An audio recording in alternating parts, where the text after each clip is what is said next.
अकोला शहर में नवरात्र व दशहरा उत्सव के दरबार मार्केटिंग करने के लिए कुछ प्रमाण में लोग मार्केटिंग के लिए जाते हैं। इसी बीच टू व्हीलर और ऑटो दोनों की क्रॉसिंग करते समय धड़क लगी।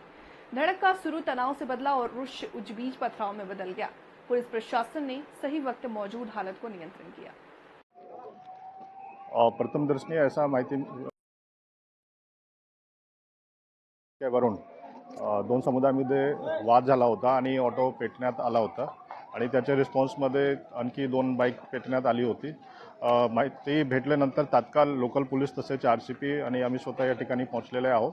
सध्या स्थिती शांततेत आहे। आमची सर्व नागरिकांना अपील आहे की कुठल्याही अफवावर विश्वास ठेवू नये। परिस्थिती कंट्रोलमध्ये आहे। तर काही आरोपींना अटक करण्यात आली आहे। सध्या आमचा फोकस परिस्थिती नियंत्रण करण्यावर आहे आणि अकोलाचे ठिकठिकाणी फिक्स पॉईंट तसेच पेट्रोलिंग सुरू आहे। ज्याने गुन्हा केलेला आहे त्याच्या विरोधात कायदेशीर कारवाई करण्यात येईल।